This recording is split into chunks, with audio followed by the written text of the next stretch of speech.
اب تیسری بات کی طرف میں آنے لگا ہوں.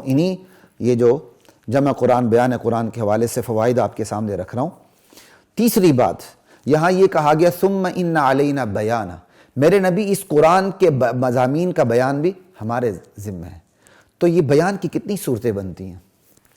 منکرین حدیث یہاں بڑی چالاکی کرتے ہیں، وہ بیان کو صرف بیان من القرآن تک محدود کر دیتے ہیں. دیکھیں جی یہاں آیا ہے قرآن کا جو بیان ہے نا، ہم قرآن کے مضامین کی وضاحت آپ کے سامنے کریں گے، یہ ہماری ذمہ داری ہے. تو دیکھیں قرآن کی ایک آیت مجمل ہوتی ہے، اس میں اجمال ہوتا ہے، تو دوسری آیت کے اندر اس کی تفصیل آ جاتی ہے. بس یہ ہے، اگر اتنا ہی مان لیا جائے. ویسے سب سے پہلے یہ سوال ہی آپ کو اختیار کس نے دیا کہ بیان کو بیان من القرآن تک محدود کر دیں؟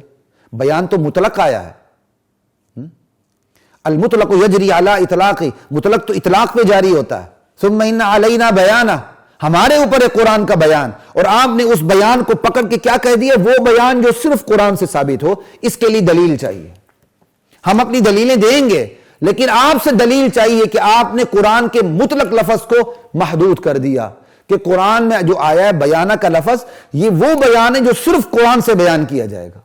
انا للہ و انا الیہ راجعون. انشاءاللہ اس کے تحت آگے منصب رسالت پہ بات ہوگی، تو ہم انہی آیات کے تحت منصب رسالت پر بھی ہم بات کریں گے. ہم اس پر مزید بات کریں گے. یہاں صرف میں بیان کی صورتیں بیان کر رہا ہوں. انشاءاللہ حدیث جب ہم آپ فوائد کے اختتام کی طرف جائیں گے تو ان منصب رسالت پر بھی بات کریں گے. وہاں انہی آیات کے تحت زیادہ وضاحت سے بات ہوگی. اللہ تعالیٰ نے چاہا باذن اللہ بتوفیق اللہ وعونہ.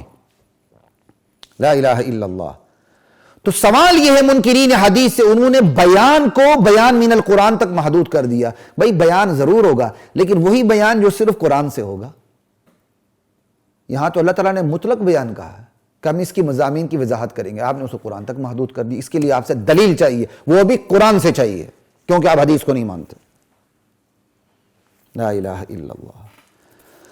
منکرین حدیث اپنی سازشوں سے باز آ جاؤ. کل حساب دینا پڑے گا. کہاں جاؤ گے؟ مر جاؤ گے. زندگی تباہ و برباد ہو جائے گی تمہاری.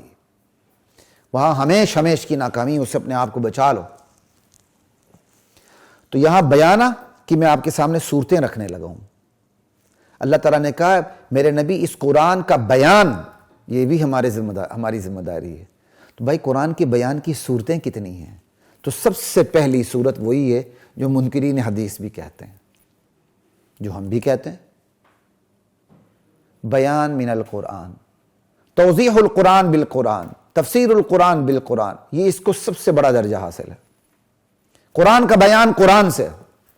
قرآن میں ایک جگہ بات اجمالی طور پہ آ رہی ہوتی ہے، دوسری جگہ قرآن اسی کی خود تشریح کر رہا ہوتا ہے. لا الہ الا اللہ.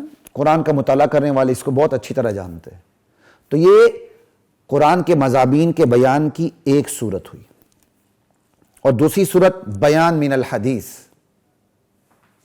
قرآن کے مضامین کا بیان احادیث رسول سے صلی اللہ علیہ وآلہ وسلم. یہ بیان کی دوسری صورت ہوئی. اور یہ میں نے آپ کے سامنے رکھ دی بات. قرآن نے اقیم الصلاۃ کہا ہے، لیکن قرآن نے آپ کو اس طرح نہیں بتایا کہ ایسے نماز پڑھنی ہے، پھر ایسے کرنا ہے، پھر ایسے کرنا ہے، پھر ایسے کرنا ہے، پھر ایسے کرنا ہے، پھر اٹھنا ہے یا تشہد میں بیٹھنا ہے. یہ ساری چیزیں صلو کما رأیتمونی اصلی، اللہ کے نبی نے کر کے دکھائی ہیں.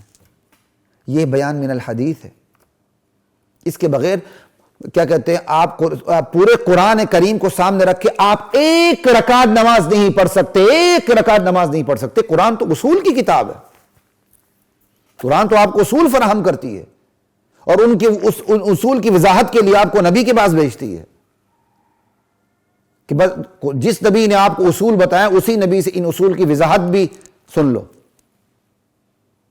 پتہ نہیں ہم نے نبوت کی منصب کو کیا سمجھ لیا، اس پر میں بات نہیں کرنا چاہتا. انشاءاللہ منصب نبوت پر انہی آیات کے تحت آگے جا کے بات ہوگی، اللہ تعالیٰ نے چاہا.